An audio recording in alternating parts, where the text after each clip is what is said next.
There's a kind of poison that doesn't come from others. It comes from you, from your own reactions. That flash of anger, that sarcastic jab, that quiet resentment that builds up and poisons your peace.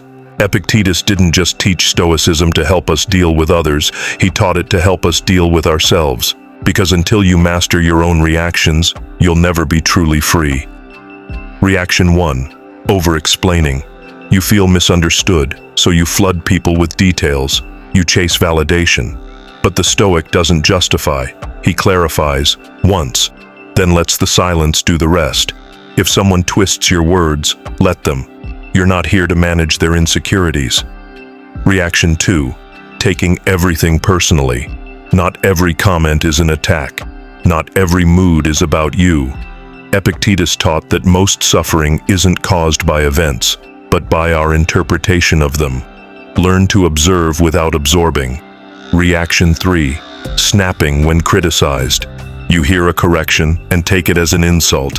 But feedback isn't your enemy. Your ego is. The Stoic sees criticism as a mirror.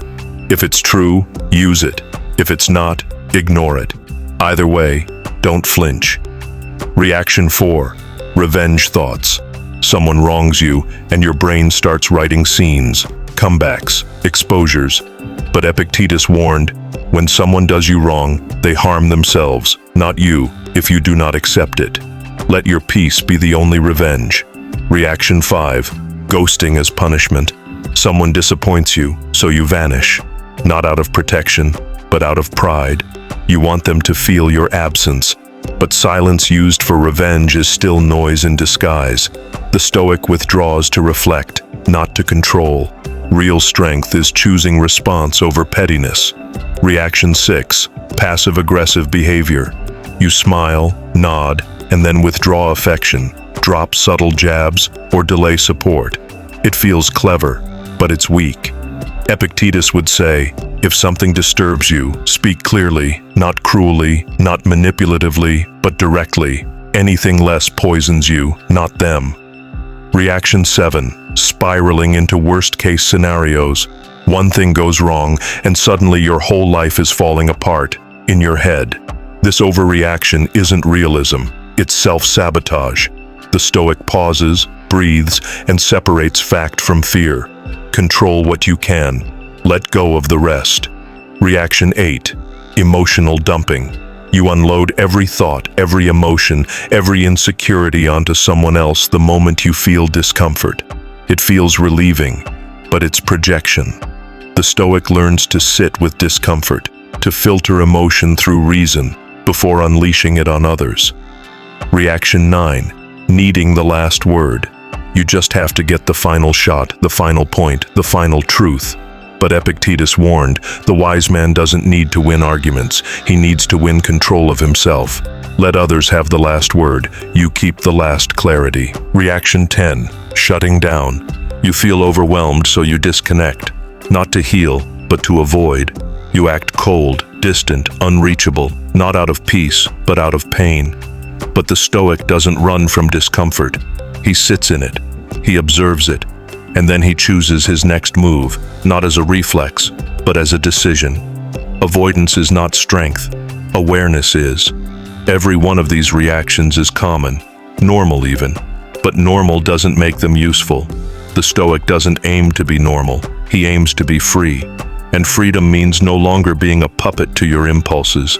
It means seeing the emotion without becoming it, feeling the spark without burning the house down. And if you've recognized even one of these reactions in yourself, that's not weakness, that's awareness. The first step toward transformation. Because the goal here isn't perfection, it's power.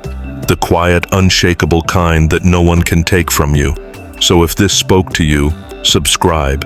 Not just for more insights like this. Subscribe to a path, a practice, a code. Here, we don't run from emotion, we train it. We don't bury reactions, we master them. Every video is another step in your upgrade, and this isn't just a channel, it's a training ground.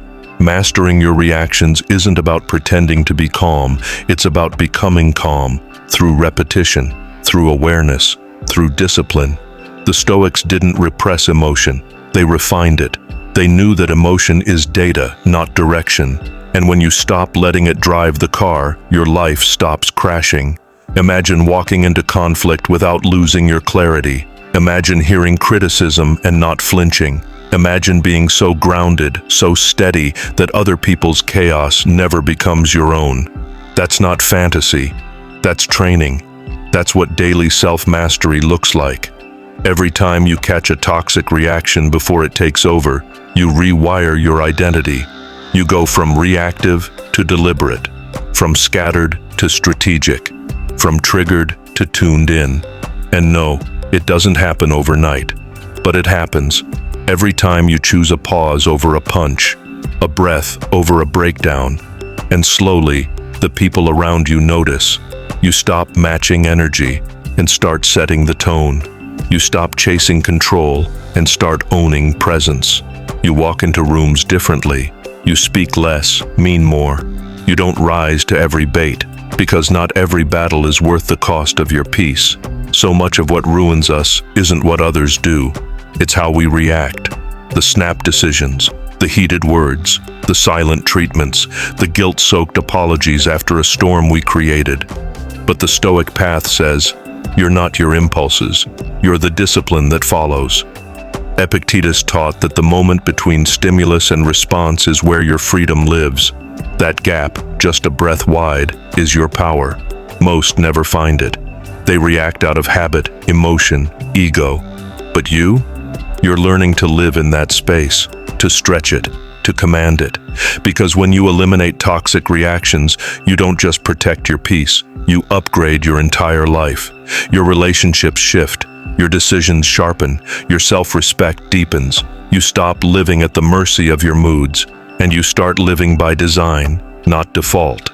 So now ask yourself, which of these reactions still owns part of you, and what would your life look like if you finally took it back?